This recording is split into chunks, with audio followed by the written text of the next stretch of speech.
Hello, everyone. Good afternoon and welcome. Thank you for your patience with us. And on behalf of the Office of the Governor's Territorial ADA Coordinator and our VI Disability Network partners, we thank you for joining us as we commemorate the 36th anniversary of the Americans with Disabilities Act. Under this year's theme, The World Works Better with Us. So whether you're joining us virtually from home or from one of our in-person viewing locations on St. Thomas or St. Croix, or from elsewhere in the Virgin Islands, that's the beauty of the virtual access. We are grateful to have you here with us. We're grateful that you've chosen to celebrate this important occasion with us. Just a quick some housekeeping before we get started. We just want to do some quick reminders. If you're joining from Zoom, please keep your microphone muted unless you're invited to speak. Also be mindful of your cameras. We also encourage you to use the chat throughout the program to share your thoughts. You can celebrate with our presenters. You can connect with other participants today as well.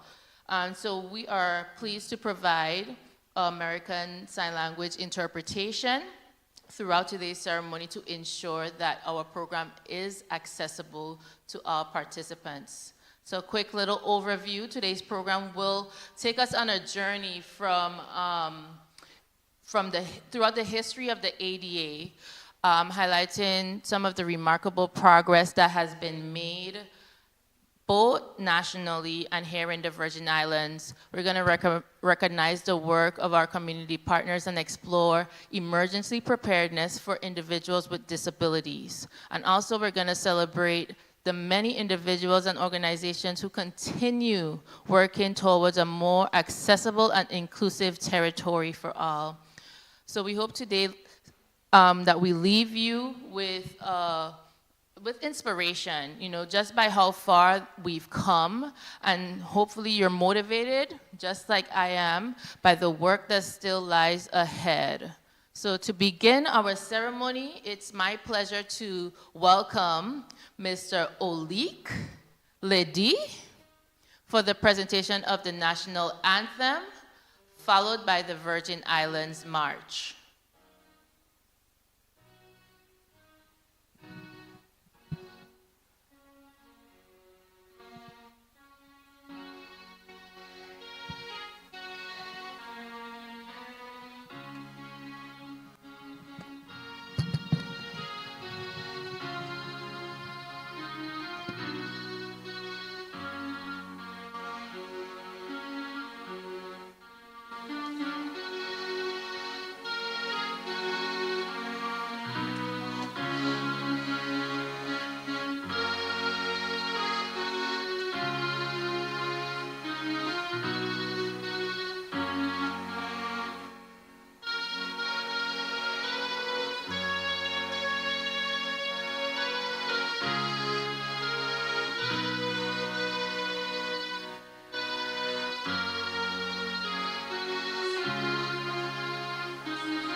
audience on Zoom, we're trying to address their inability to hear. But that's just a sneak peek into what it's like. We can appreciate, right, the hardships that those of the deaf and hard of hearing community go through on a daily basis. That's what it's like not to be able to, hear, even if just for a short moment, be able to empathize. But we thank God that we focus on our abilities and we make things happen because we are resilient, right? We are differently abled, and we want to celebrate how far we've come in this, in the disability community. And so we did record, so we are live streaming on Government House Facebook page as well. So what just happened was the Virgin Islands March. And there was the national anthem as well to be played. Now you guys can hear on Zoom. So I think we could go ahead and do that, but for what was missed, we can always go back to the Government House Facebook and listen to that. I did give brief housekeeping, just a reminder, since you did not hear on Zoom, please make sure that your mics are muted and your camera is monitored throughout the event. Unless you're asked to speak, please remain muted. And so we're gonna, if Olik is able at the moment to prepare for the national anthem. We did the national anthem as well. Okay, so that can be seen in the recording after today, but for the sake of time, because of time, I'm just gonna go ahead and move forward with the program. Again, we apologize for those on the Zoom where we realized the volume was in fact cut off. So I'm gonna go ahead and pray us in. So let us pray. Heavenly Father, we thank you for bringing us together today as we commemorate the 36th anniversary of the Americans with Disabilities Act. We're grateful for the progress that has been made towards a society that values dignity, equality, and inclusion for every individual. Lord, we ask for your continued guidance over our leaders, our advocates, our partner organizations, and every person who works each day to remove barriers and create opportunities for others. Lord, grant us wisdom as we recognize the unique gifts within every person and compassion to ensure that all members of our communities are welcomed, that they're respected and empowered to participate fully in society. Bless the presenters today, our honored guests, and everyone that's joining us across the Virgin Islands and abroad. May today's program strengthen our community. May it strengthen our commitment to building these communities where accessibility is not simply an expectation, Lord, but it's a shared responsibility. And we ask all these blessings in your holy name we pray. Amen. Amen and amen. So without any further ado, I am going to hand over for opening remarks to our ADA coordinator for the territory, Mr. Julian Henley Sr. Thank you, Eddie. And thanks to our listening and viewing audience. My name is Julian Henley. I'm the ADA coordinator for the government of the Virgin Islands. And it's really a pleasure to invite you to celebrate this 36th anniversary of the ADA. You know, I always reflect back to when all these things wasn't in place, and you really try to understand how did people travel, or how did they do, and it's because they've been resilient. All the things that needs to be done is not going to be done overnight. But we, as a community, whether you have a disability or not, you have participated in the movement of that bar to take down barriers and to create a better life for everyone. One of the things that we wanted to do as an ADA coordinator for the government was to create an accommodation document. And this form allowed us to be able to create accommodations for persons who's on the job site, and if those accommodations can assist this person, that accommodations was put in place. And that has made a difference in a lot of individuals.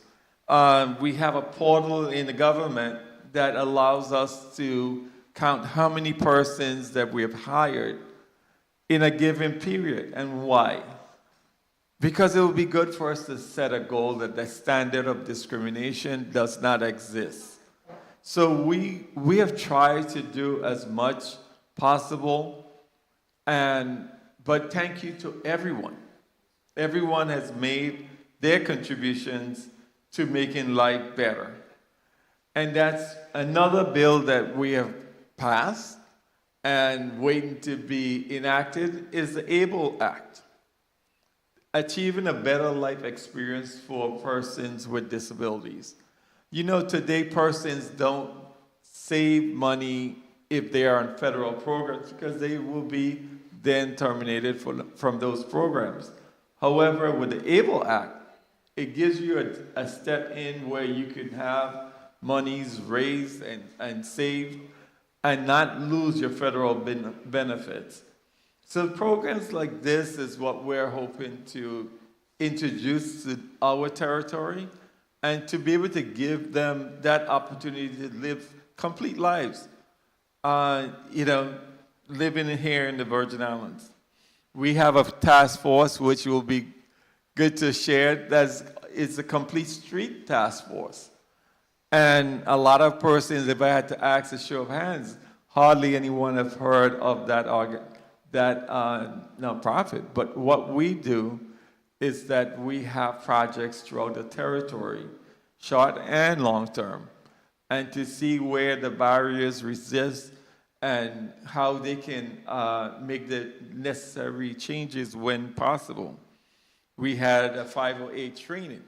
And like today, if you're a person who's blind, you need to be able to hear what's going on. And so we're looking at doing this training, which made a major difference in our government. We want to continue to find ways to make this project a much better project for all. And if you're an individual that would love to get involved and be a part of this movement that we have, we really would appreciate your input and appreciate the things that you can do to make life better for persons with disabilities. And that's why today the theme is a world works better for us. And when you think in that statement, it's really when you think that we're not part of something as large as this. The ADA has created jobs for persons, whether you're an individual with a disability or not. And with that being said, this is the efforts that's out there for us to move things forward. And if you ever have questions, you could always give us a call at 340-998-3571 or 473-1848. And we're here to continue this movement that we have and appreciate everyone that has done minor or major things in our community to make life better for persons with disabilities. Thank you so much.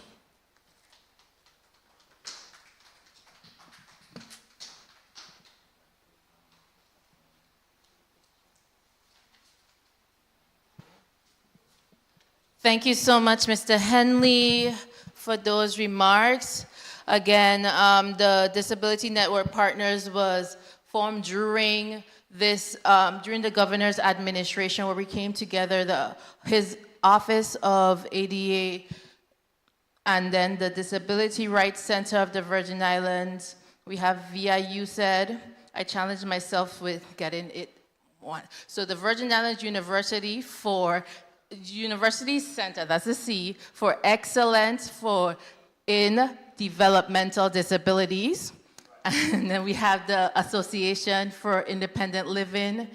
And then we have the Department of Human Services, Vocational Rehabilitation Services, and we have the Virgin Islands Deaf and Hard of Hearing Advocates Group. So we also have other partners in and out, but those are the core agencies that come together, put heads together, put efforts together so that we can make as much impact as possible in the territory. So we do want to acknowledge our sponsors in this way. And moving right along, I do have the distinct honor to welcome a leader who has demonstrated his administration's commitment throughout just basically advancing accessibility. We have what we call the digital governor, nationally recognized as such, and also for inclusion and equal opportunity throughout the Virgin Islands.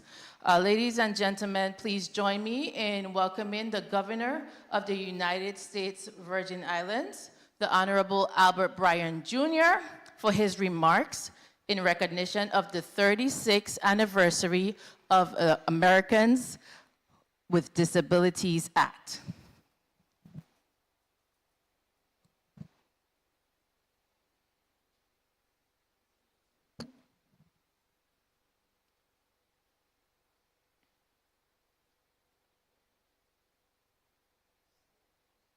He's up there, but we can't hear him yet in the room. Can those Good on morning. Zoom hear? Can you hear me? Okay, so it's just us in the room.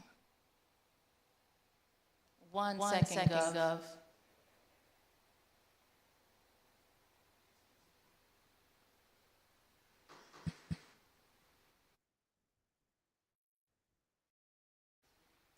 Okay, test it for us, Gov. 2, 1, 2. Okay. 3, 4. I love that. Good morning, everybody, especially to Julian and all our partners that are there, and Eddie. I just want to say thank you for putting this together as we gather to celebrate a landmark achievement in American history. The anniversary of the Americans with Disabilities Act. It's more than just a law. The ADA represents a promise that every individual deserves equal opportunity, equal dignity, and the chance to participate fully in everyday aspects of society. It's hard to believe that it's only 36 years ago that our nation made the commitment that disability would never again be a justification for exclusion. And recognize that barriers are not created by people, they are created by environments, by policies, attitudes. And when we remove those barriers, everyone benefits.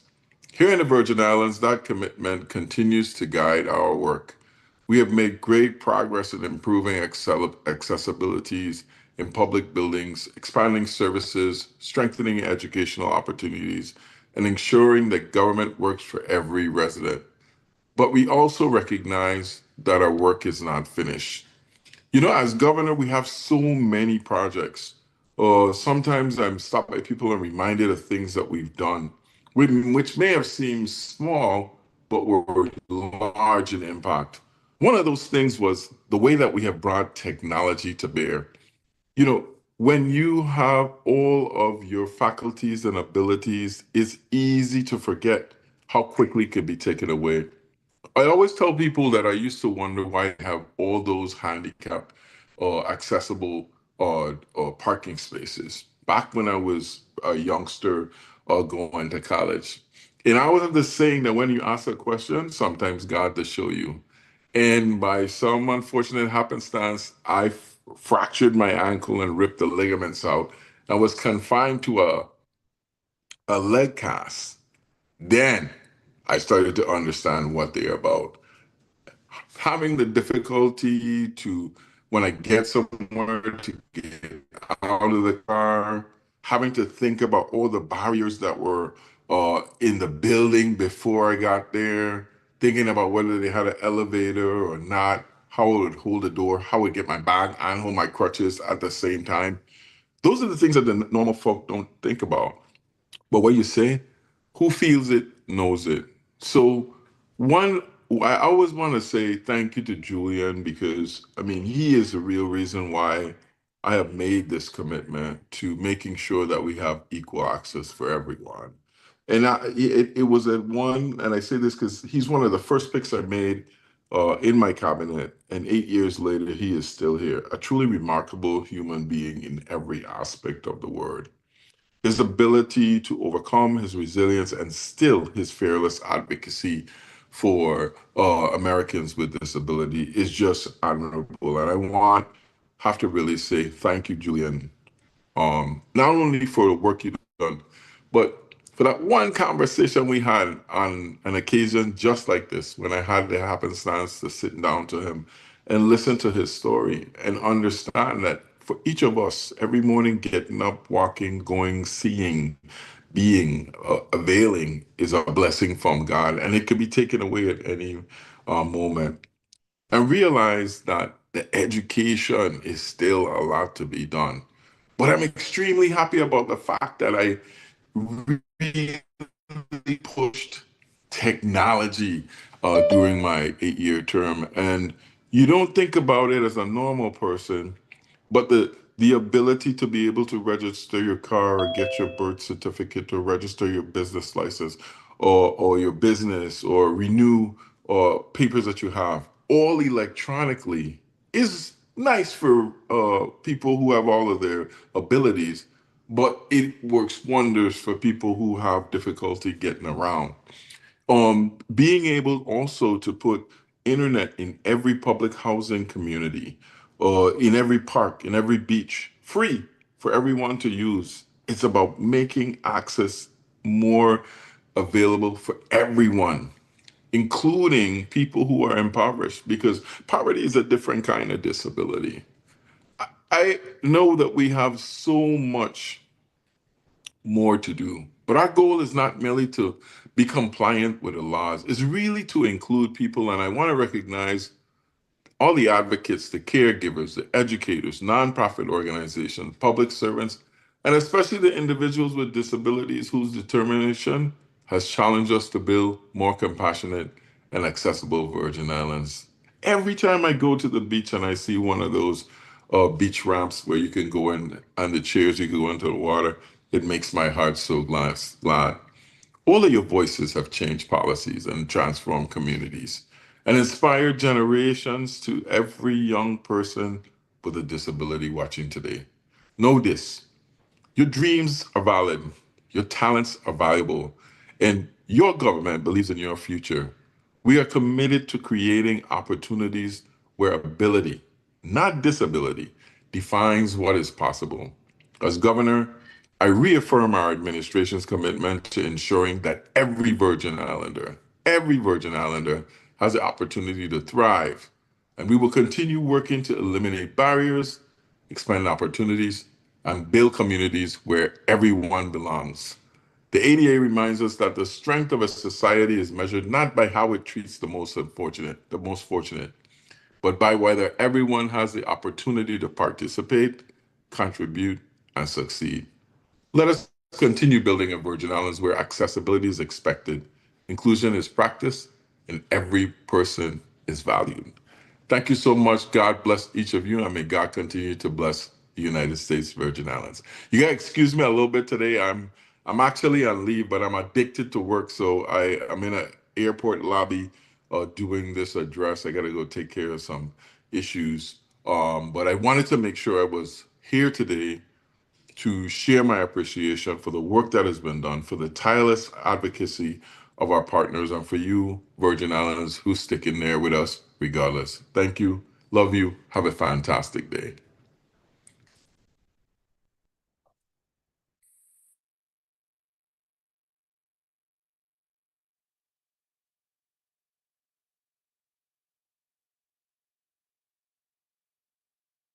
At the airport to come and talk to us.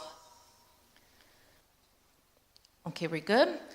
All right, thank you again. So we're gonna move along to get right into the core of what the ADA is about.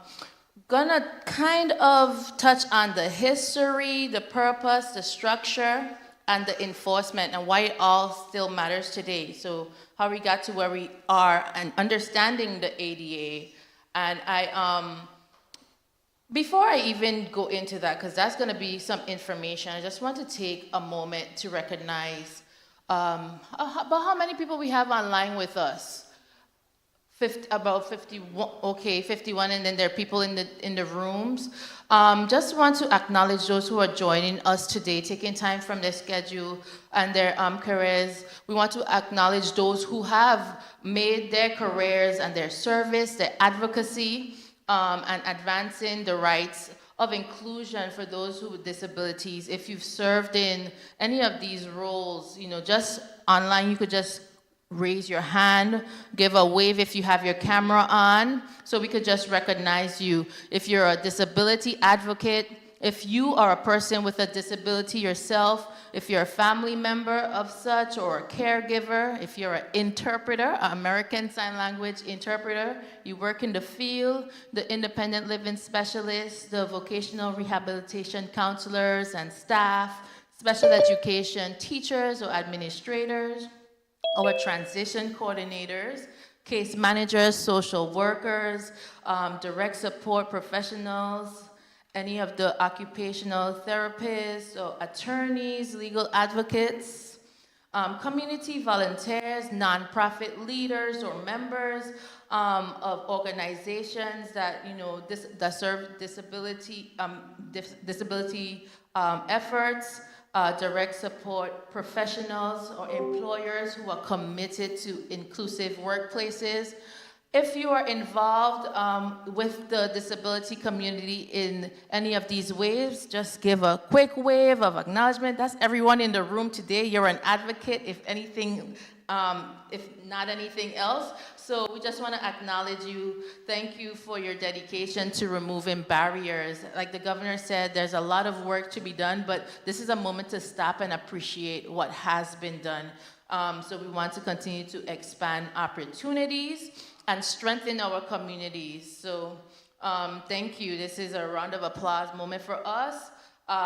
Before we just move forward with the program, I'm gonna ask for Shami to join us, Shami Carr, to join us for a section on understanding the ADA. Again, thank you to the governor for his speech. So as we celebrate the progress that we've made over the past 34 years, again, it's important to remember where we started. So Shami is gonna help us with an overview of the Act's history and the purpose and structure and why it remains relevant today more than ever, even as it's threatened on the federal landscape, right? So Shami, you are welcome. Audience, join me in welcoming Ms. Shami Carr. And Shami, please let us know your organization, your background as you talk to us. Sure.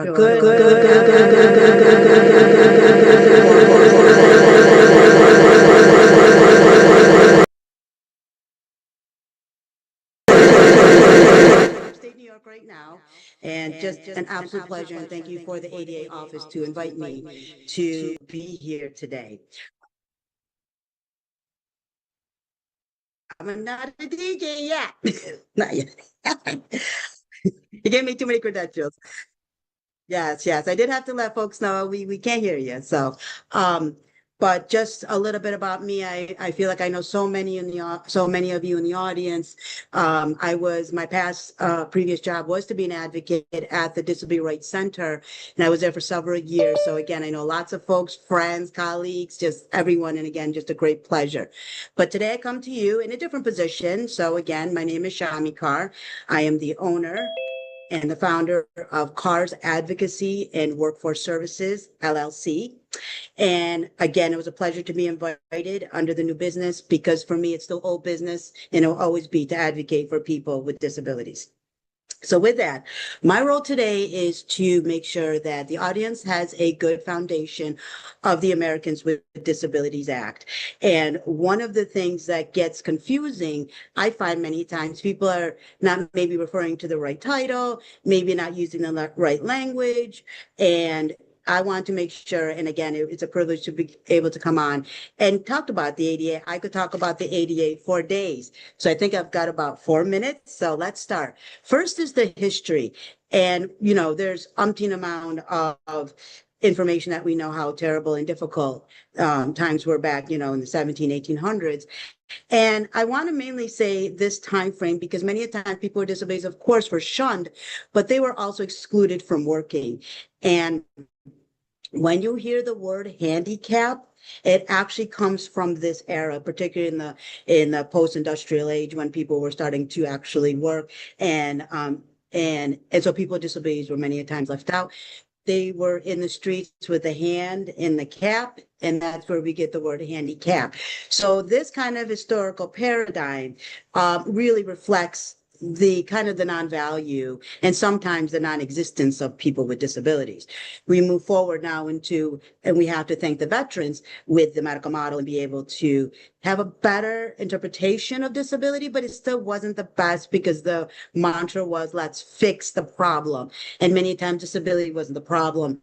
As the governor said, sometimes it's the environment, the policy, the structure. And so people with disabilities didn't necessarily want to be fixed.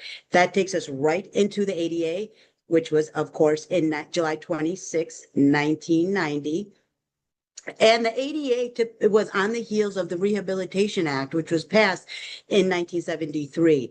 And so the ADA just not only enhanced, but it became comprehensive.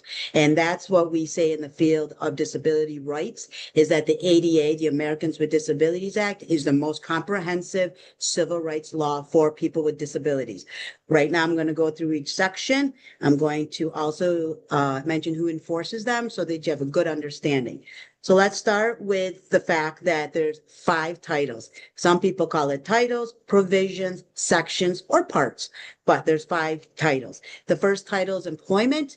And as we know, people with disabilities were sick and tired of being discriminated. That's why they made it the first title.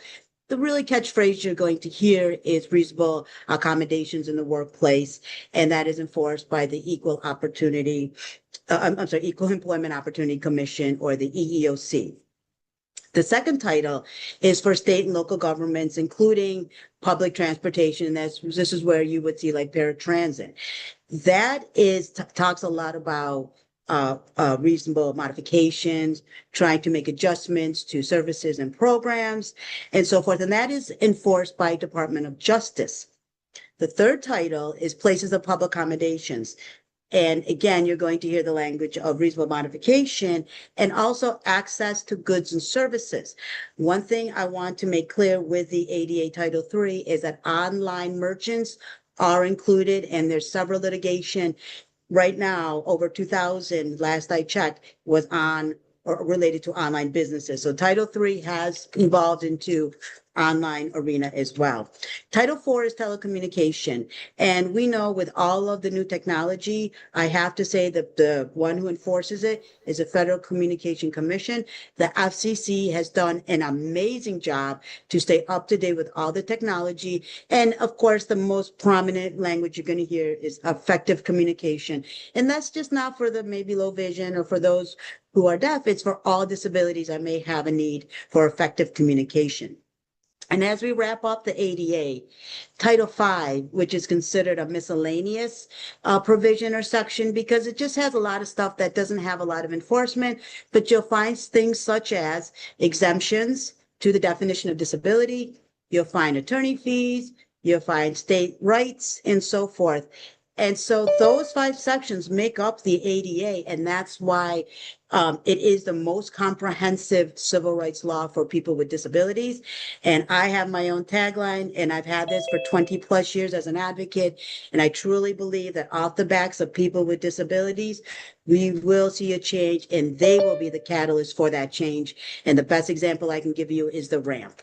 So thank you for the opportunity to speak. I will be here for the program and happy to answer any questions. And Eddie, I pass it back to you. And just thank you so much for having me have the opportunity to be with you all today to celebrate. Thank you. For that. Thank you so much, Shami, for that informative presentation and for reminding us that the ADA is more than legislation. Again, it's a promise of equal opportunity, dignity and inclusion for all.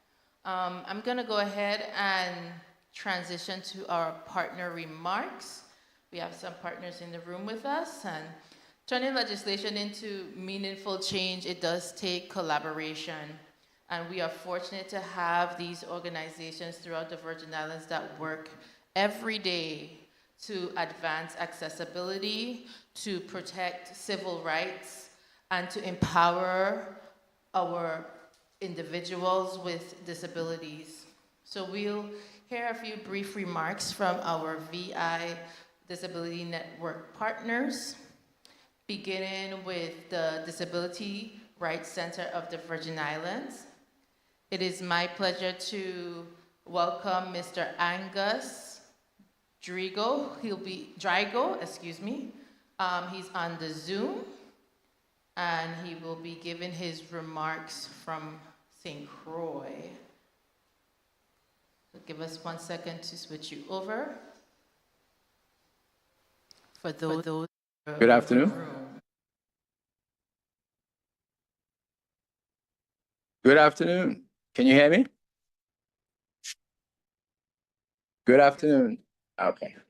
My name is Angus Drago. I am the Executive Director at Disability Rights Center of Virgin Islands. I know I have very little time, and I'm happy that Shami covered some of the rudimentary things with regards to the ADA.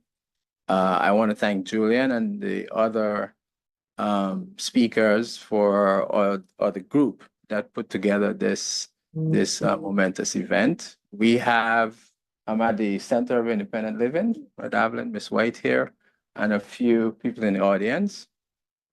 I want to just mention who we are.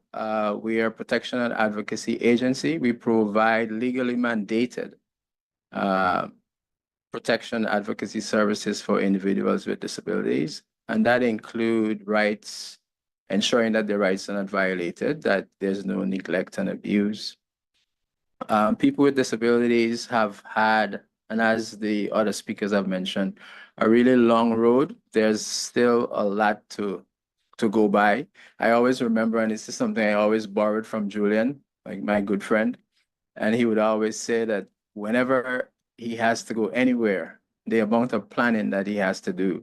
And I usually use that as an introduction anywhere I go to do outreach event, talk to different groups, whether they're adults or students, to say, well, before you even leave your house, if you're somebody who uses a wheelchair, you have to think about where you're gonna park, where you're gonna sit. Is the restroom accessible?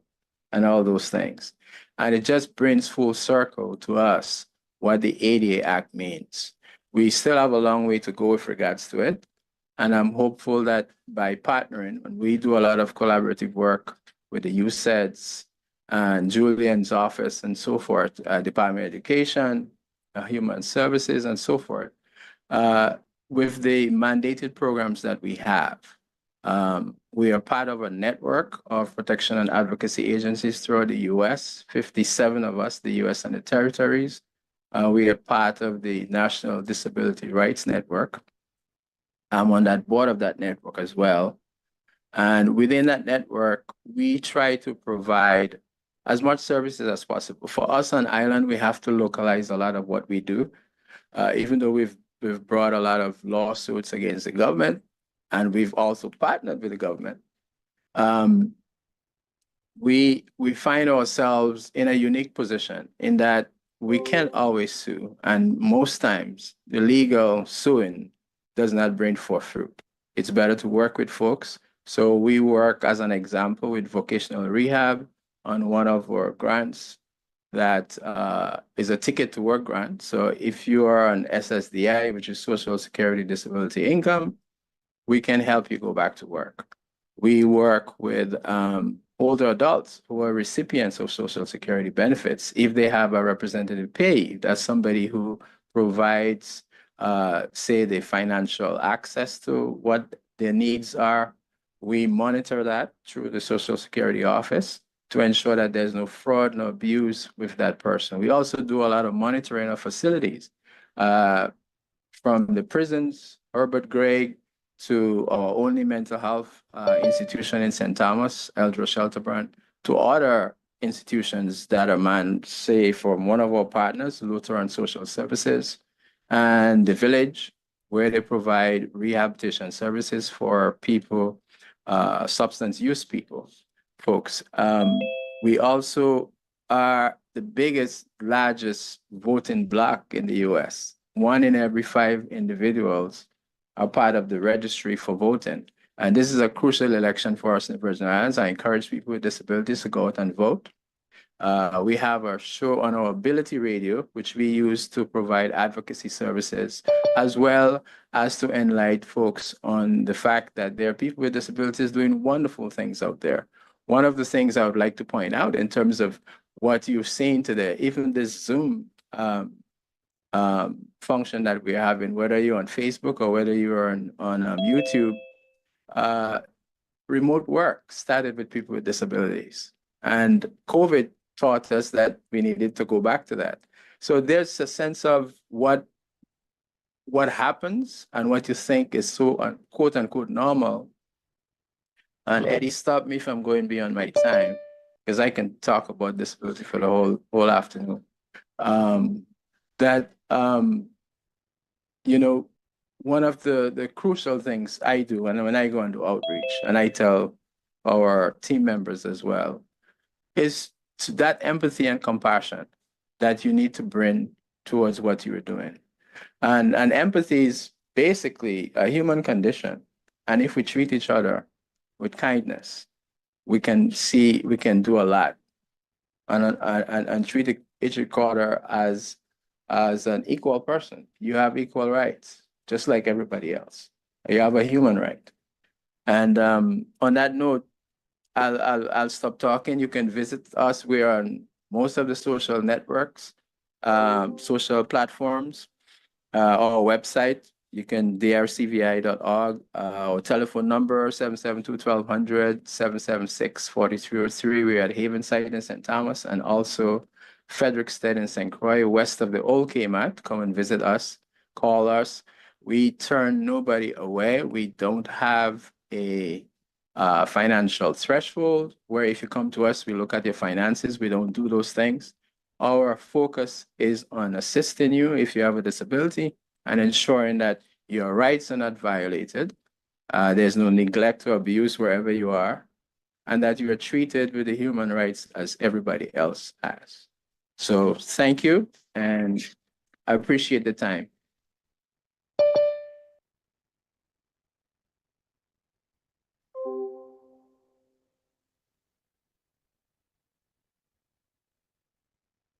To protecting the rights of individuals with disabilities. I'll get you back your time at the end of the program, okay? Forgive me for that. But for now, our next speaker represents the Virgin Islands University Center for Excellence in Developmental Disabilities. Please welcome Dr. Shamika Thomas.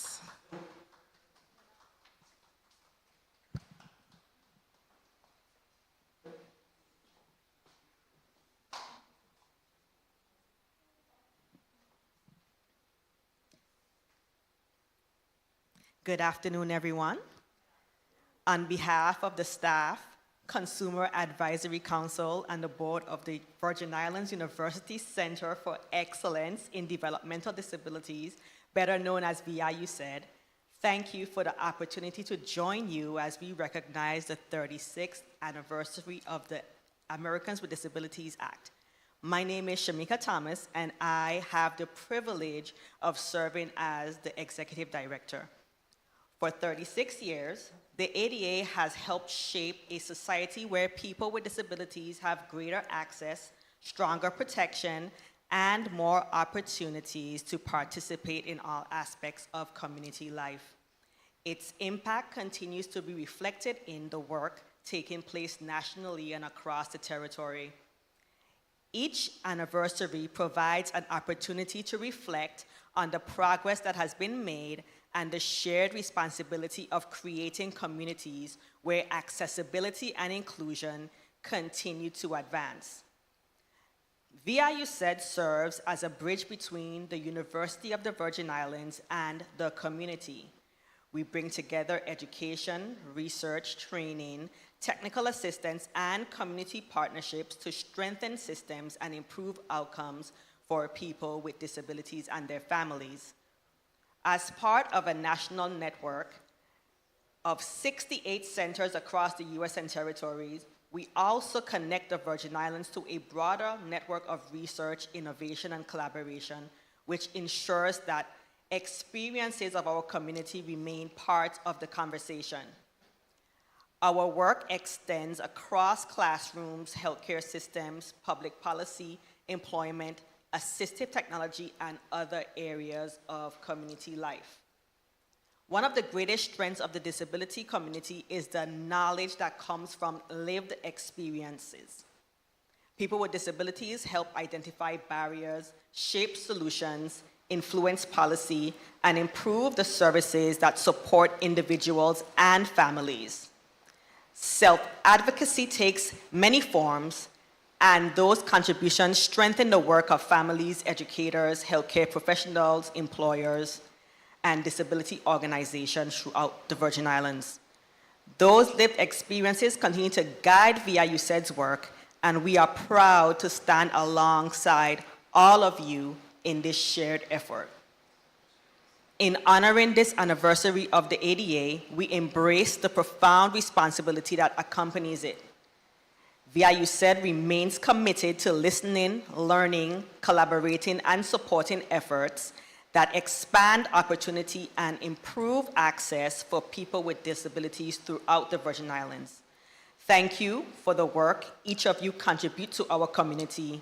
Congratulations on the 36th anniversary of the Americans with Disabilities Act. Thank you.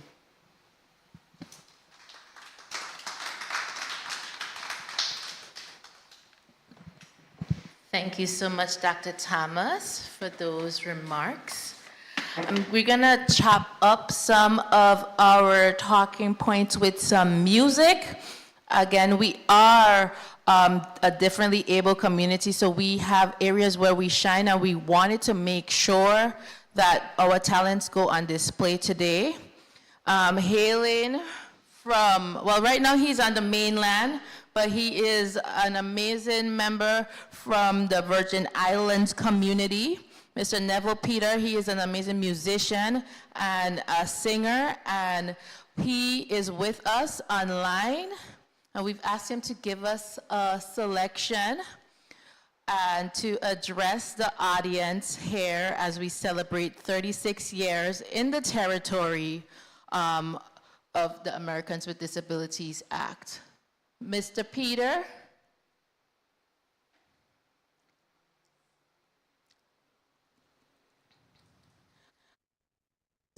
We moved him up for the sake of time.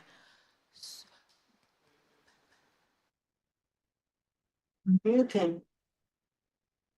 Yes.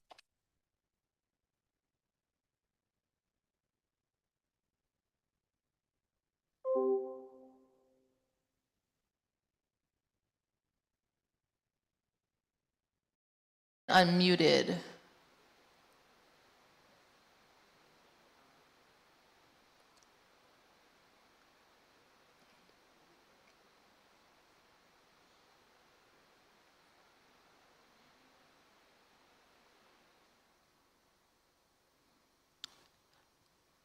Can you unmute from your end?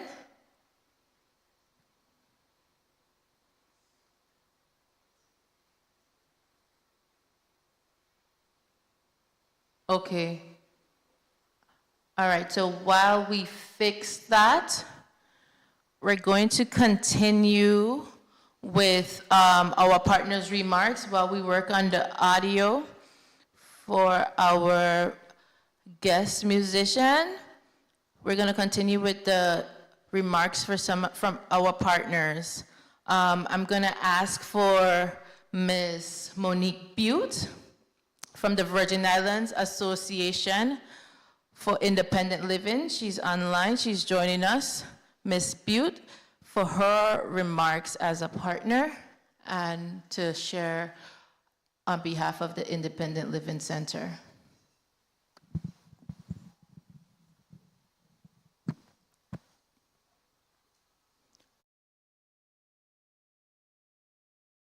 Butte? Okay, so it's a setting then.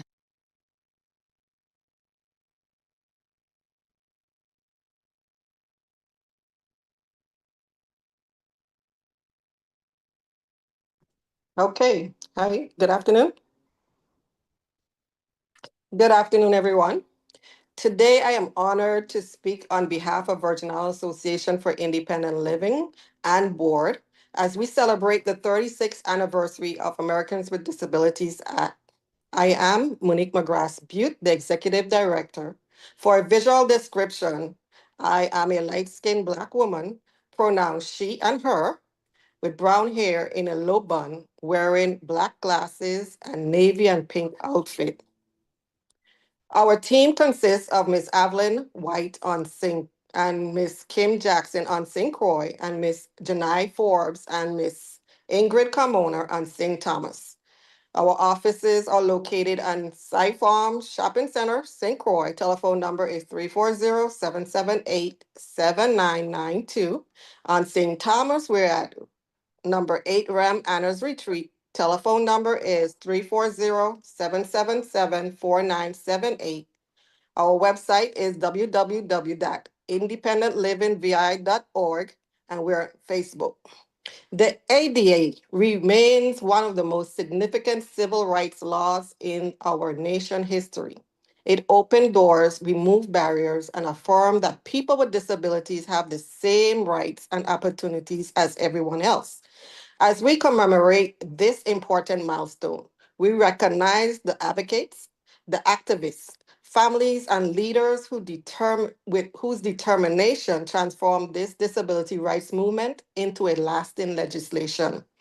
Their efforts helped to bring down what President George H.W. Bush called the shameful wall of exclusion and created a foundation for greater access, inclusion, and equality. For more than 3 decades, the ADA has protected individuals with disabilities from discrimination in employment, public services, transportation, telecommunications, and public accommodations. It has improved accessibility in our schools, workplaces, healthcare facilities, businesses, and communities.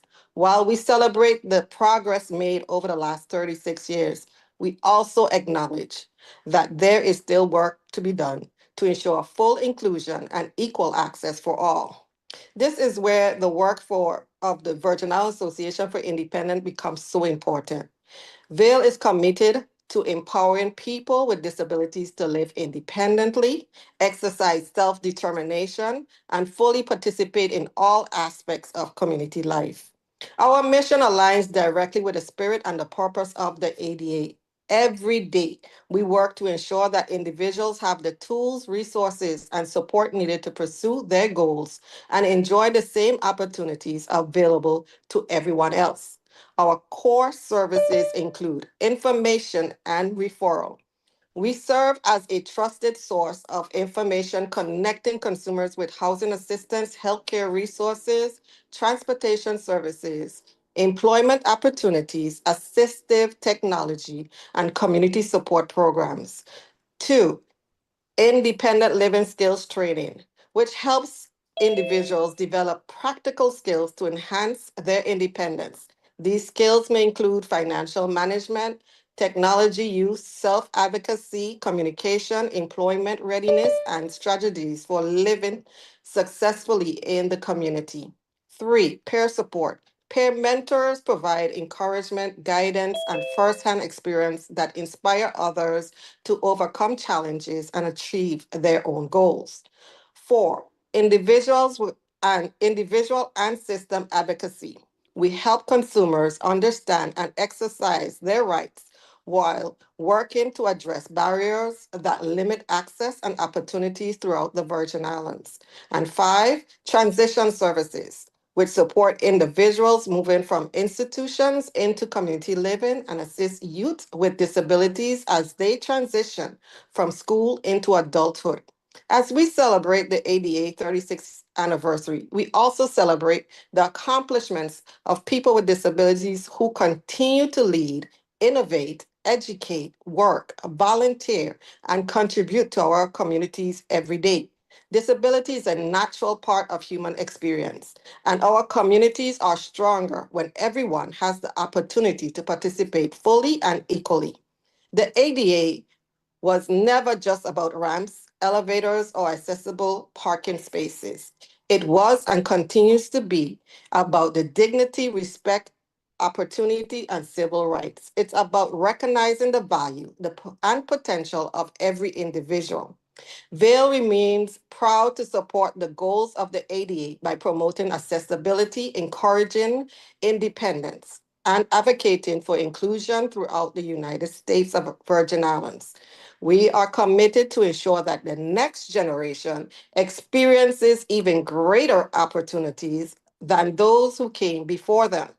Let us renew our commitment to building communities where barriers are removed, voices are heard, and everyone has the opportunity to strive. Happy 36th anniversary to the American with Disability Act. And together, let us continue moving forward toward a society where everyone belongs and everyone has the opportunity to live independently with dignity and choice. Good afternoon, everyone.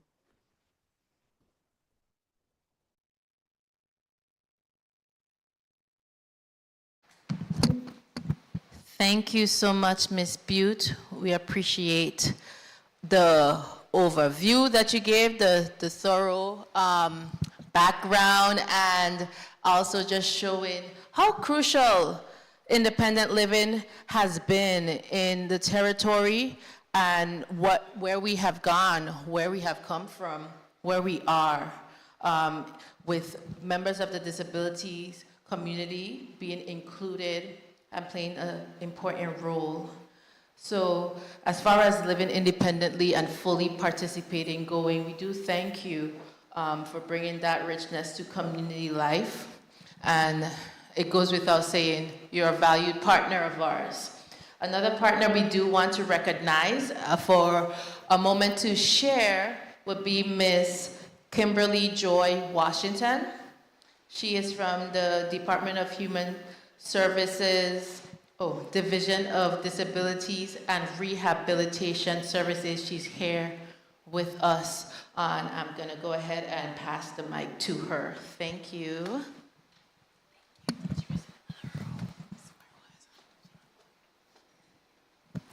Good afternoon. My name is Kimberly Washington. I'm the Director of Vocational Rehab Services. And the team and I today want to celebrate the 36th anniversary of the Americans with Disabilities Act, a landmark civil rights law that has opened doors and created greater opportunities for people with disabilities. While we celebrate how far we have come, we must also remember that our work is not finished. The rights guaranteed by the ADA must continue to be protected. We all have a responsibility to make sure that people with disabilities have equal access to education, employment, transportation, public services, and community life. As Director of the Virgin Islands Division of Disabilities and Rehabilitation Services and our team, we see every day how important it is to work together to remove barriers and to create opportunities. The ADA is more than a law, as we have heard. It is a promise that every person deserves to be treated with dignity, respect, and fairness. I want to sincerely thank our partners with the ADA, U.S. Virgin Islands, including education, labor, the Governor's Board, VIU SED, UVI, and the Disability Rights Center of the Virgin Islands, our employers, community organizations, advocates, families, and the individuals we proudly serve. Your partnership helps make our community stronger and more inclusive. As we recognize this important milestone, let us remain committed to protecting the rights of people with disabilities, removing barriers where they exist, and creating opportunities for everyone to succeed. Thank you, and happy 36th anniversary of the Americans with Disabilities Act.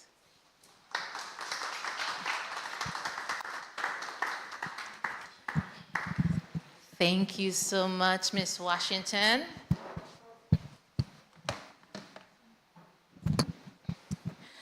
So our next presenter represents an organization that has been a steadfast advocate for communication access. So as far as awareness and inclusion for members of the deaf and hard of hearing community goes, we do want to welcome Ms. Camelia Williams. She's going to be representing the Virgin Islands Deaf and Hard of Hearing Advocates. She's on Zoom. Good afternoon, everyone. Can you hear me? You. Awesome. Good afternoon, everyone. I am Camelia Williams, and I will be sharing brief remarks on behalf of the Virgin Islands Deaf and Hard of Hearing Advocates. We are pleased to share with you today. Our group was officially formed over 10 years ago with one major goal: equal access. We have members on all three islands here in the territory.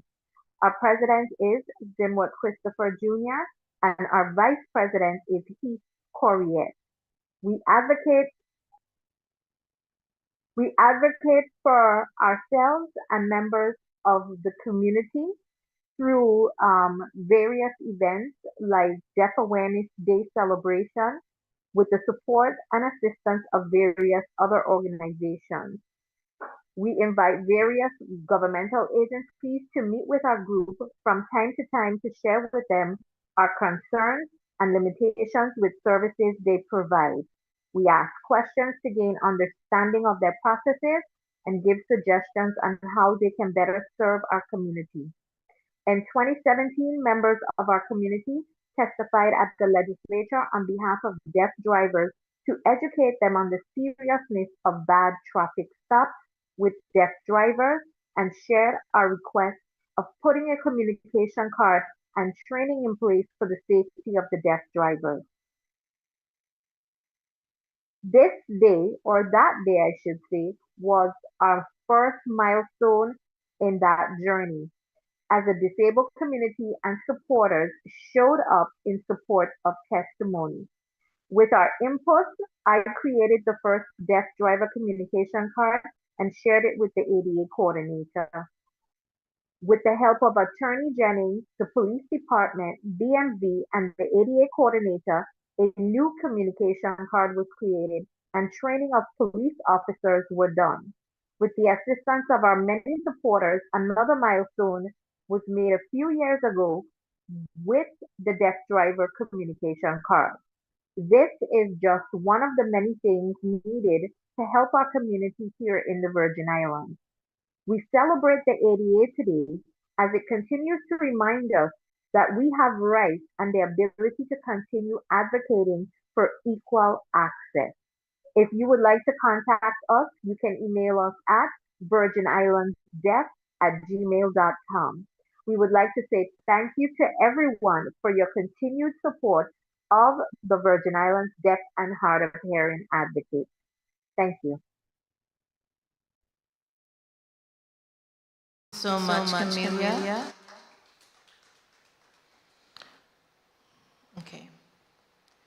So at this point, I'm going to ask for Mr. Neville Peter. I think we got the issue fixed with the mic, so you should be able to unmute now. And we're gonna have Mr. Peter give his presentation to us. Thank you so much for joining us. Good afternoon. Can you all hear me? Tell us about yourself as well. Okay. I just want to make sure that you can hear me. Can you all hear me? Okay, wonderful, wonderful. Well, my name is Neville Peter. I was born and raised in the Virgin Islands, St. Thomas to be exact. And, the Americans with Disabilities Act came after, not too long after I left the islands, but there have always been people at home there doing work to make sure that people with disabilities are included. And as a result, I had the opportunity to go to public school and associate with many of the children in my class, Miss Camelia Williams being one of them. And after that, I left and came here to the States and was also able, because of the act, to learn how to use computers and screen reading technology and so on. And so I just want to personally thank all of you in the Virgin Islands for the work that you have been doing and for the work that you're doing now and for the work that you will continue to do. Keep it up. I really am very much appreciative of the work that you're doing. I want to do a song that I have written. Some of you may not know, but I am a singer-songwriter. I'm a professional musician. I do gospel music, and I'm not famous or anything like that, but I enjoy doing the work that I do. And I want to sing a song for you that I have written called All Things New, and it talks about the wonderful hope that we have that this world will not be the way it is forever. Our Heavenly Father has promised us that He is going to make a whole new world, and this world will not have any disabilities. So one day there won't be any more wheelchairs, no more canes or hearing aids or anything of that nature. And that's what this song is about, and that's what I'm looking forward to.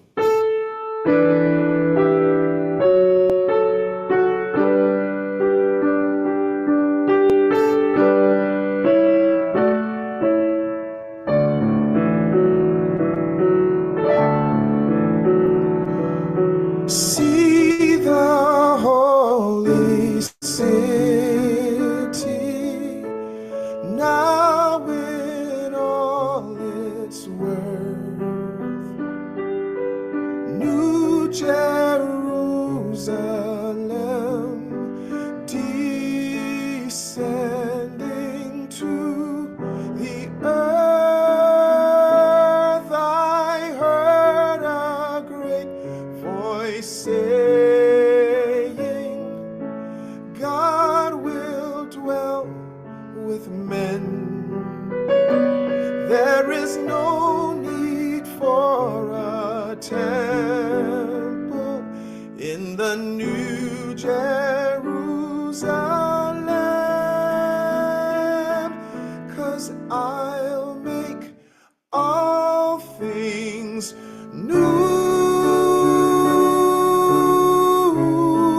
Forever my love will reign. There will be no more pain in the earth made new. Now you can stay to rest in my righteousness. These words are faithful and true. I'll make all things new.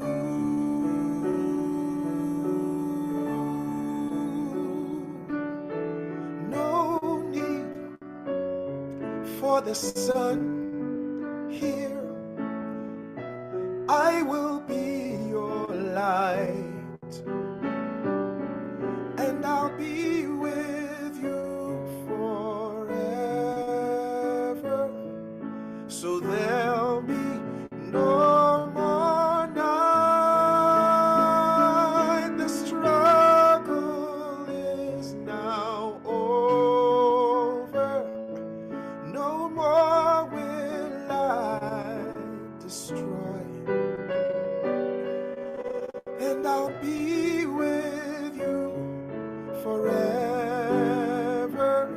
So welcome to my joy. I'll make all things new. Forever my love will reign. There will be no more pain in the earth made new.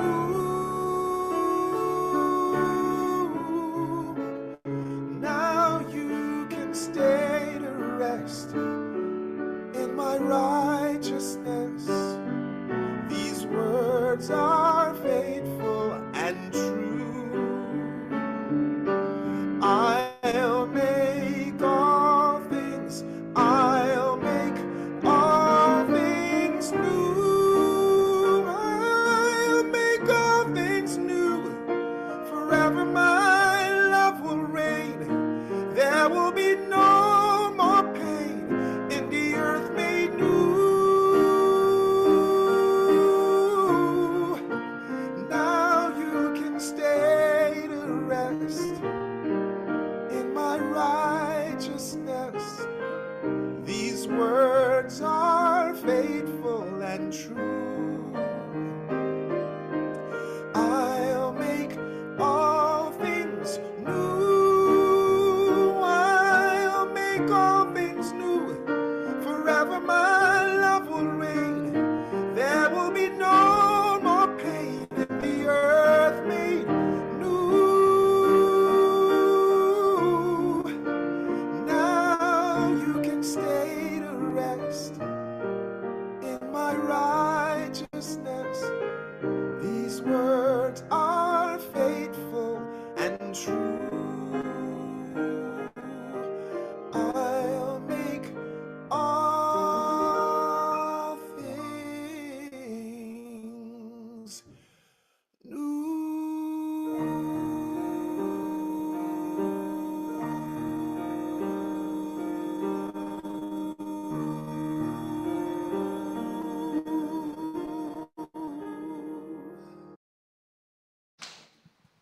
Wow. Oh, we can't hear. One moment in the room.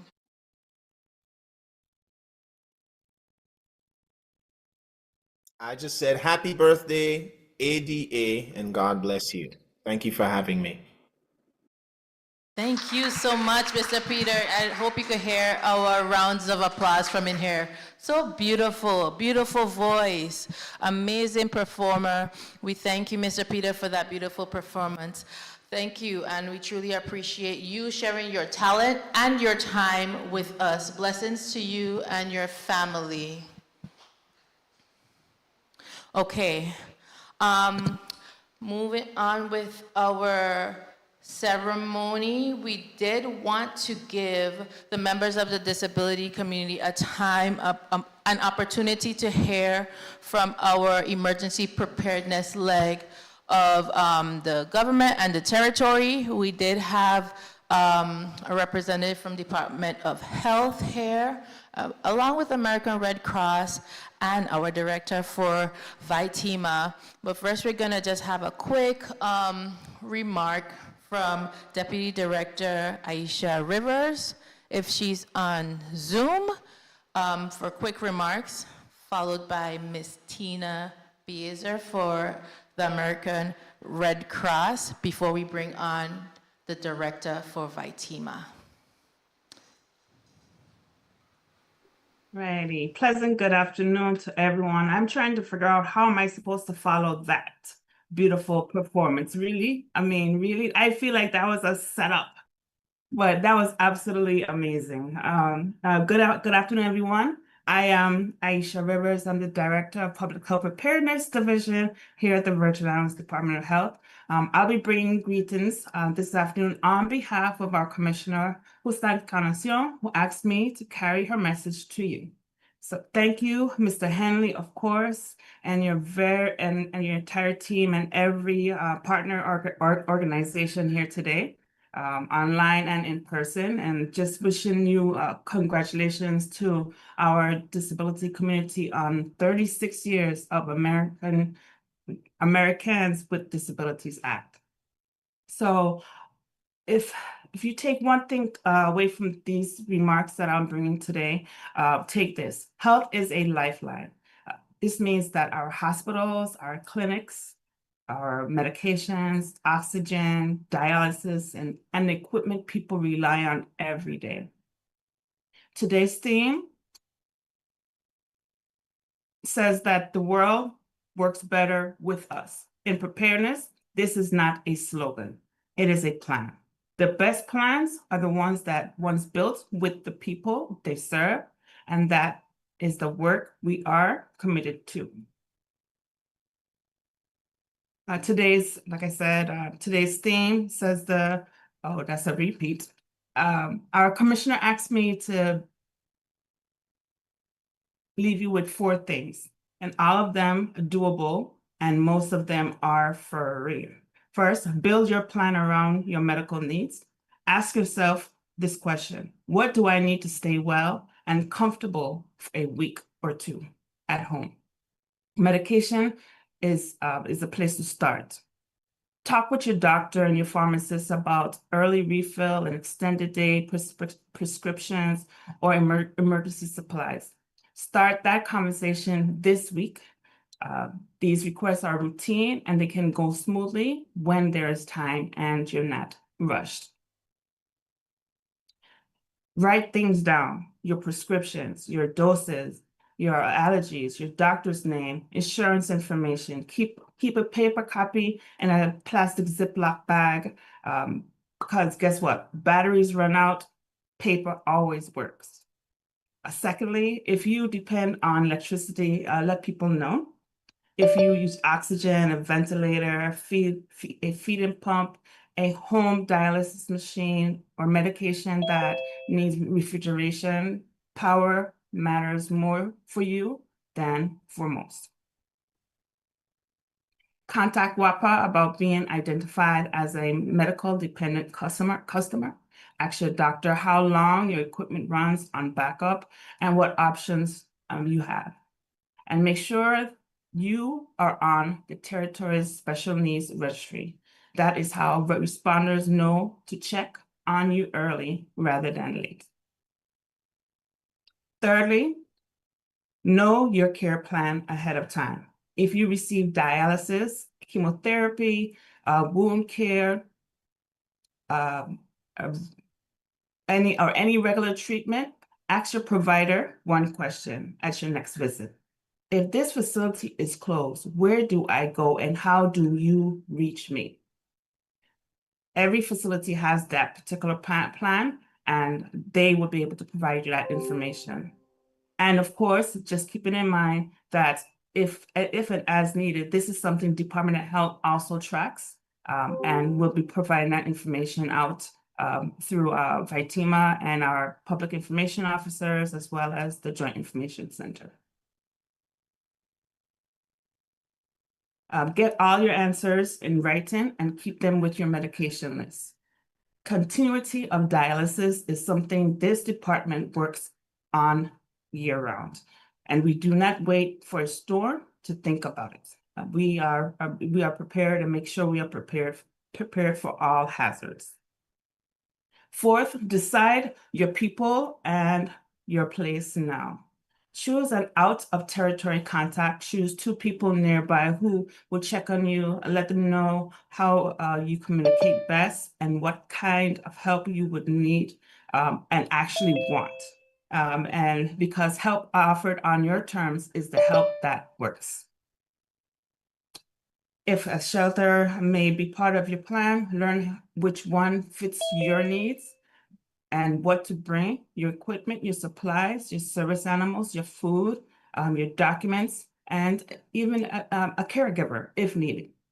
These are easy questions to ask while the sky is clear. So, in closing, as I close, preparedness is not one large act. It is a series of small ones. Refill prescription, paper list, phone call to a neighbor, registry form. Every one of them is within reach, and every one of them count. And as preparedness is not something that's for you. It is something we build together. So if something in our plan does not work for you, please let us know. Tell us. That feedback makes the whole territory stronger. The Department of Health is here year-round, and we're glad to be here with you today. On behalf of the Commissioner Encarnacion, and our entire team, congratulations again on 36 years. Have a wonderful day. Thank you so much, Deputy Director. We appreciate those remarks on behalf of the Department of Health. I will hand over to Ms. Tina Beezer from American Red Cross if she's online. Just quick to give us a quick hello, a little 2-second of your what you wanted to share with the group. We appreciate you addressing our members of the disability community and the full audience just to show your partnership with us. Thank you. Thank you very much for having me here, and congratulations on this very important date, and the fact that it has been stated that it's not just focusing on aspects of laws. Of course, the laws are important, but it's also for us in the community to be inclusive and to provide what's necessary for every single one of us to be able to function within our community. The American Red Cross, we work in our communities to support the citizens of the community to prepare for, respond to, and recover from disasters. And so we do that in a number of ways. We go out into the community giving presentations. And so anyone who is on this program, we are willing to come to facilities where we open the American Red Cross offices in the U.S. Virgin Islands so that groups can come in. And we provide, as I said, presentations of what individuals need to do in preparation of impending disasters. And Ms. Rivers said it quite succinctly. One of them is, first you have to make your plan. Decide what you will do once a disaster hits. When the disaster hits, it's too late to plan. It's too late to get ready. And that's why we tell individuals in the community, start planning right now. Start planning while we're still in steady state, what we know also as blue skies. And part of your plan needs to be communication.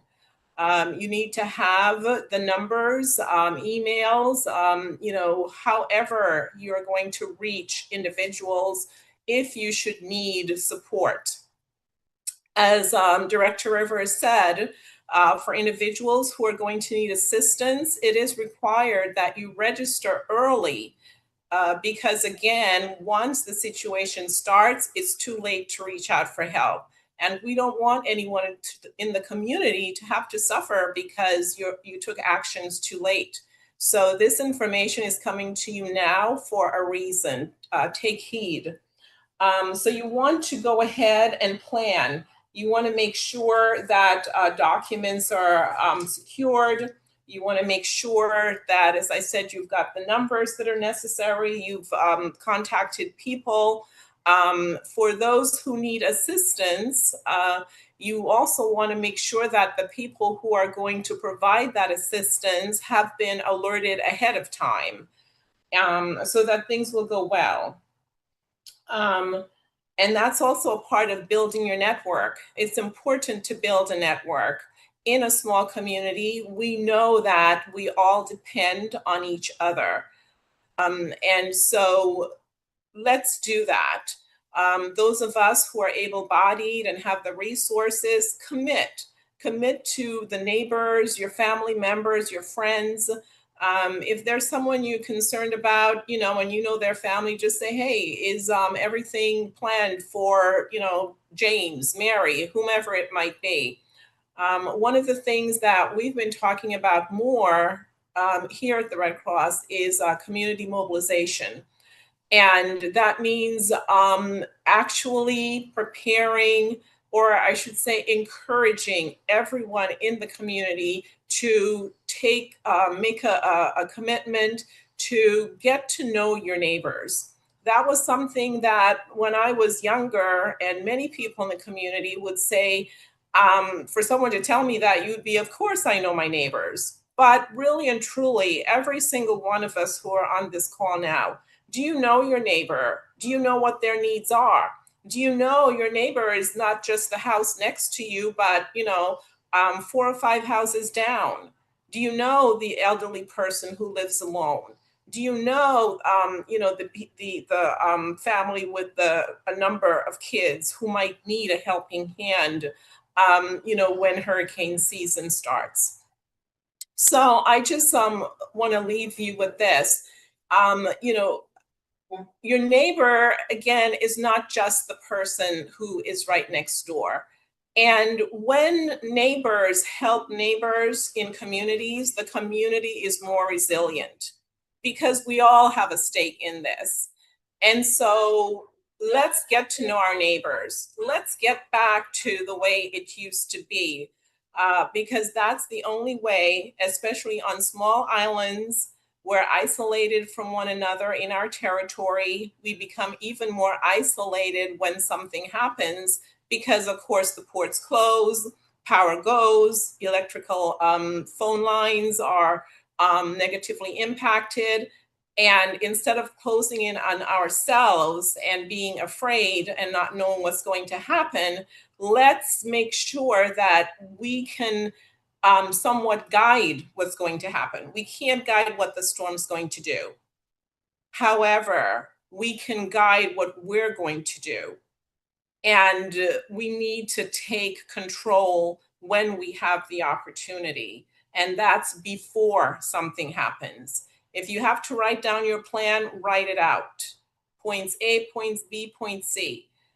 Start doing your shopping early for those dry goods that you're going to need. So I just wanted to mention these things because, believe you me, we're all guilty of them. We tell people, make sure you have a go bag. And for those of us who are giving this instructions, do we have our go bags? So those are important things to not only think about, but to plan and to put into action. Thank you very much. And again, congratulations. Thank you so much, Director Beazer. We appreciate all of that information that you've given to the community. I hope you guys are listening. Thankfully, this is also being recorded so we can revisit. And to top us off, we do have Director Darrell Jashin. He's the director for Vitima, and he is in the room on St. Croix with us. We want to thank. At the beginning, when she said FCC, my ears perked up, because if you know what we've done in access and functional needs for deaf and hard of hearing, and even those who are fully able-bodied, there are times that they cannot speak or call on the phone to 911. So we asked them to text. We've had situations already occur for that.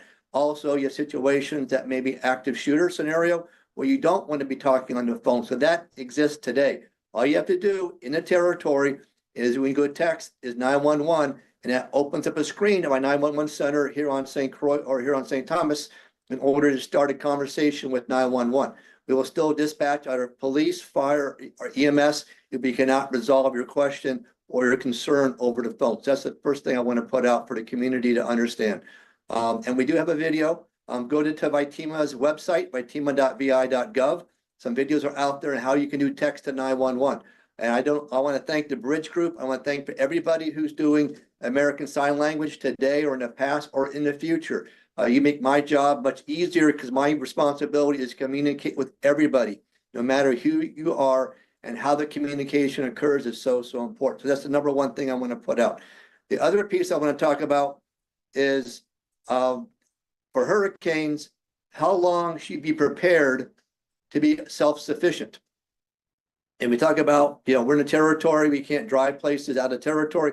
We realize power is going to go out, communications are going to happen, but we're going to be isolated. We're going to be on our own for a period of time. Help is coming. I have National Guard soldiers here locally. I have ITEMA locally. I have police, fire, EMS.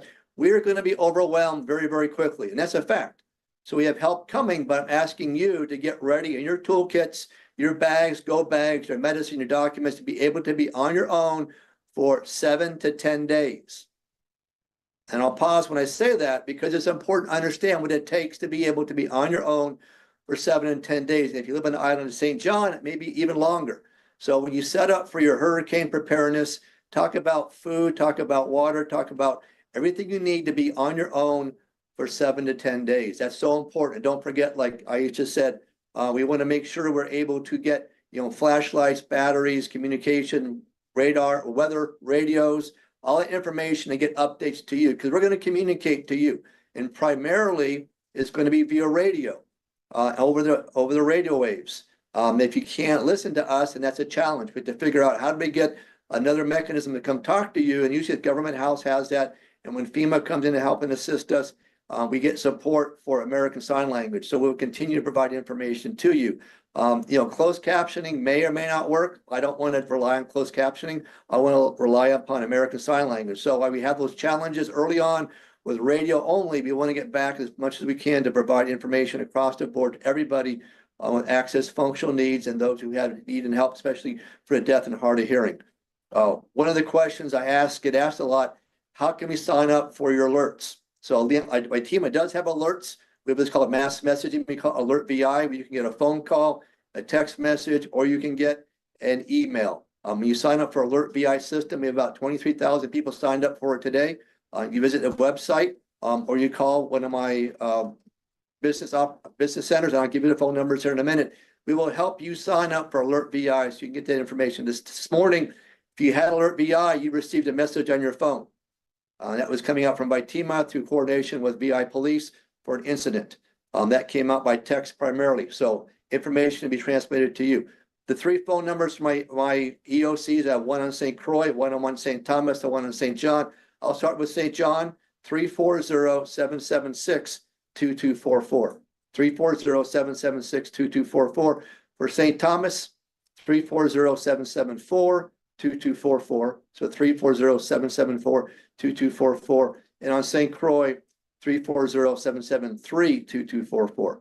Again, if it's an emergency, do not hesitate to call 911. It's important that we can meet your needs and as fast as we can, especially as it's life-saving to dispatch police, fire, or EMS.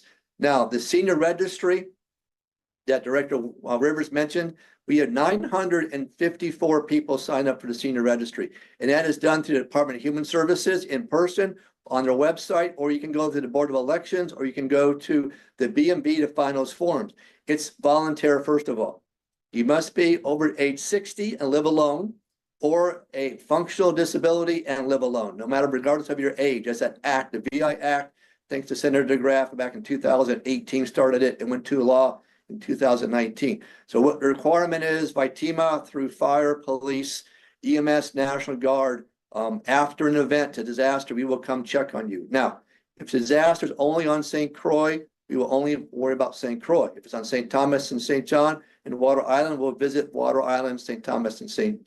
John. So don't, just because a storm hits St. Croix, don't expect us to be knocking on your door for St. Thomas and St. John. So keep that in mind going forward for that. Another area I want to talk about are shelters. Always the questions are, what do you do? Where do you go for evacuation? I can tell you the best thing you can do is find a place, find neighbors that you want to go stay with, get used to going to their homes, know how to get there in the dark and the daytime. That will serve you the best. However, the territory does have shelters, and we've been looking at them for years now.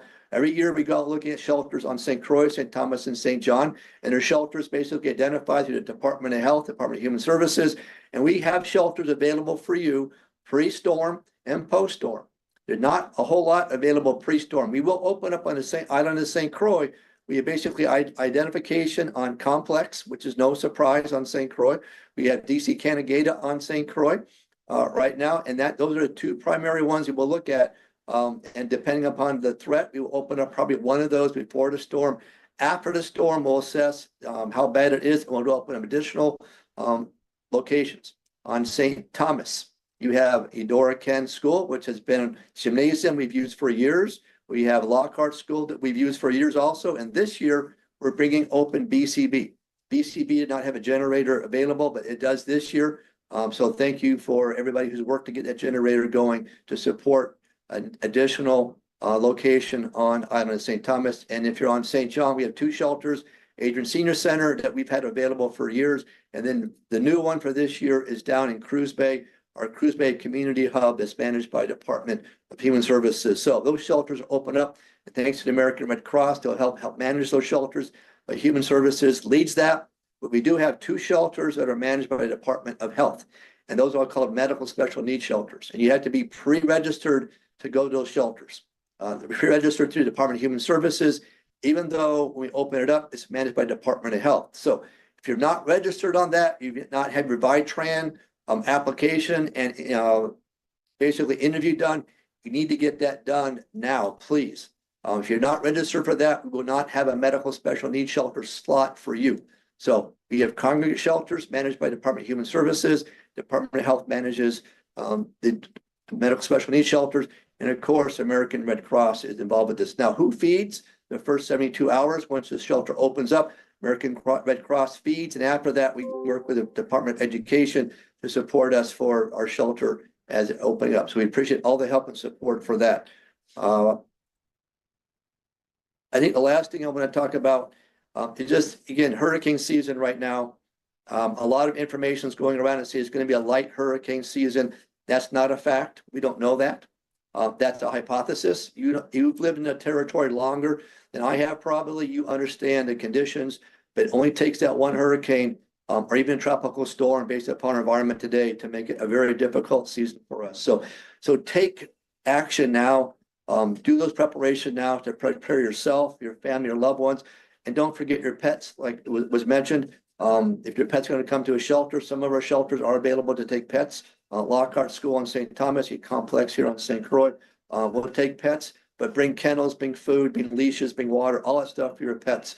Because we don't want you to stay home because you're waiting to have someone to come get you. Make that decision early. We want to open up shelters 24 hours prior to the onset of tropical storm force winds. So that's like a day before the storm comes. It may still be a perfectly blue day of sky, but we're going to open the shelters up and we're going to recommend to Governor Bryan, and he actually is the one that makes that decision to open the shelters up. So we do all the work behind the scenes, but that's important to talk about how we work this together to support. So again, happy 36th for everybody. Thank you for the support. I continue to advocate for ADA coordinator. Julian Henley is a fantastic person to work with for these years. Miss Eddie Utibe, thank you for your help and support. Everybody else for what you do for the community to make us safe. I can't do it myself. We do it as a team, and hopefully it'll be a very quiet hurricane season. But if it does happen, I want you to know that we are all prepared to work this together. I'm available for questions, I think, after this for a little bit. But I'll turn it back over to you, to Miss Eddie. Thank you. Thank you so much, Director. Yes, it's a collaborative effort for sure. We can't do it, each agency can't do it on its own. And in addition to what he mentioned, yes, if you are not already registered for VITRAN Paratransit Plus, you qualify, if you have a disability, if you have like a mobility disability, visual disability, You know, you qualify for veteran paratransit, and so these are the type of services that you need to be registered for during this hurricane season, especially because you cannot register after the fact when there is an event. So you want to make sure you are registered. In addition to all that, he and our previous presenters, Director Beezer, Deputy Director Rivers mentioned. So thank you for sharing this vital information. It's so valuable, and preparedness is a shared responsibility. So today's discussion reminds us that emergency planning must always be inclusive and accessible for everyone. So we do know we are at the 3 o'clock mark. We did start late, so we thank you, audience, for bearing with us. We are wrapping up, but throughout today's ceremony, we did reflect on the progress that has been made throughout for the last 36 years. And none of that progress would have been possible without the individuals, families, advocates, and organizations who have dedicated themselves to advancing accessibility throughout our territory. So we're gonna view a quick special ADA appreciation video that features a heartfelt message from one of the members of our community. This one is from Gerard Evelyn. We do allow more videos to be submitted even after the fact. If you go to www.vi.gov/ADA, you can submit your video if you want to do something like that. The month, you can do it for the rest of the month. But right now we're going to watch his video, and after that, we're going to have the reading of the governor's proclamation for Disability Pride Month with a slideshow.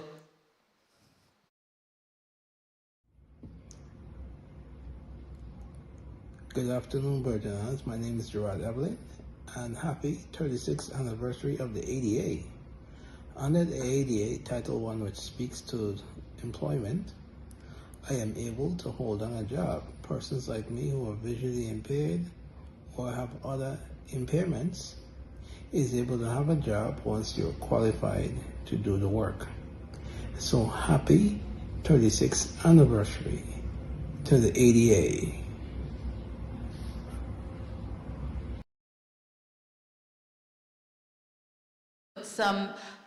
If you're on Zoom, you could put in the chat some of your appreciations if you'd like to shout out the ADA. Again, you could also submit those videos as well. But now, as we conclude today's celebration, we will have closing remarks from Mr. Henley, but before that, we are honored to recognize Disability Pride Month, which celebrates the identity, contributions, resilience, and achievements just for the disability community, while reaffirming our commitment to equity and inclusion. So it's my pleasure to invite Ms. Chardonnay Boynes to present the Disability Pride Month proclamation, and it'll be accompanied by a commemorative slideshow as she reads. Thank you.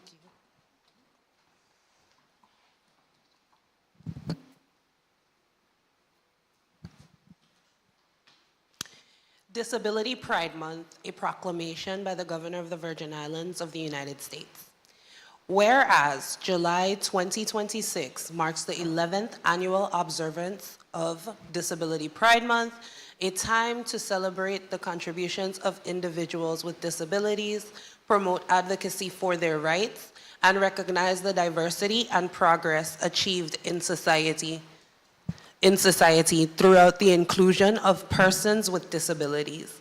And whereas the Americans with Disabilities Act, ADA, one of the most important civil rights laws in our history, was passed by the US Congress on July 26, 1990, to ensure that the civil rights of citizens with disabilities are protected. And whereas millions of Americans and thousands of US Virgin Islanders have a disability, and whereas Disability Pride Month builds on the legacy of the law by raising awareness and recognizing the contributions and accomplishments of the disabled community. And whereas this year's theme, The World Works Better With Us, highlights that individuals with disabilities have been a catalyst for fostering more inclusive communities and developing innovative solutions that improve the systems that affect us all. And whereas people with disabilities are diverse, possess unique and intersectional identities, and share a community and culture built around their lived-in experiences. And whereas we recognize that our work to expand opportunities and confront the social and systemic barriers that persist for individuals with disabilities is not finished, and we must continue to address the lingering injustices and promote acceptance so that all lives are equally valued regardless of ability. And whereas nearly 1 in 4 people has a disability, and people with disabilities make tremendous contributions to our local arts, culture, economy, government, and communities. And whereas during the celebration of Disability Pride Month, it is appropriate to reaffirm our commitment to advocating for and supporting the rights of individuals with disabilities. Now, therefore, I, Albert Bryan Jr., Governor of the United States Virgin Islands, by virtue of the authority vested in me by the Revised Organic Act of 1954, as amended, do hereby proclaim the month of July 2026 as Disability Pride Month in the territory. I encourage all Virgin Islanders to celebrate the many contributions of people with disabilities that have strengthened our workforce, our community, and our territory, thereby reaffirming our support for the rights of individuals with disabilities and our commitment to advocating on their behalf. In witness whereof, I have hereunto set my hand and caused the seal of the government of the U.S. Virgin Islands to be affixed at Shaladamali, St. Thomas, U.S. Virgin Islands, this 24th day of June, ADA 2026. Thank you.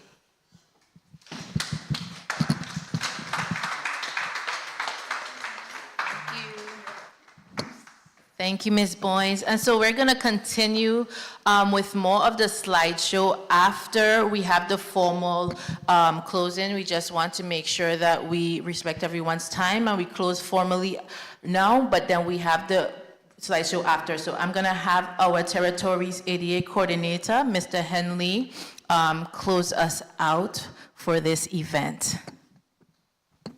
Thank you so much, Eddie, and thank you, everyone. Today was really amazing. A lot of information, a lot of, you see that inner glow from so many individuals who presented or the programs that they have in place to change our lives. And one message I would like to say, don't take this for granted. Do not take, you gotta go out there, you gotta keep it within the fight. And as we move forward, we can't move backwards. And there's a lot of challenges that's out there, things that's making some programs difficult. But if we could push through, we could demand. And there's you have a young lady in Eddie who's just, to me, so amazing. She's been down here, I don't know from when, getting things together. And I want to say thank you, Eddie, for all that you do so well. So as we close today, I would just like to say, remember, 36 years ago, persons couldn't get so much. And today, we have a lot compared to what was available in 36 or 34 years, because although it passed in 36 years, the enactment really happened in 1992. So when we look at all those things, I want to say that we want to make this home a better place for everyone. So thank you so much for listening. Thank you for those that viewing, outside of the territory. We really appreciate it, and thank you for being a part of our celebration today, ADA 36 years. Thank you. Thank you, Mr. Henley. Please, we encourage you to stay on as we do a slideshow with some music. And we also have Mr. Olik here that can do a selection for us once the slideshow is finished. So if you are available and free, please hang around. And if you have to run, we thank you so much for joining us today.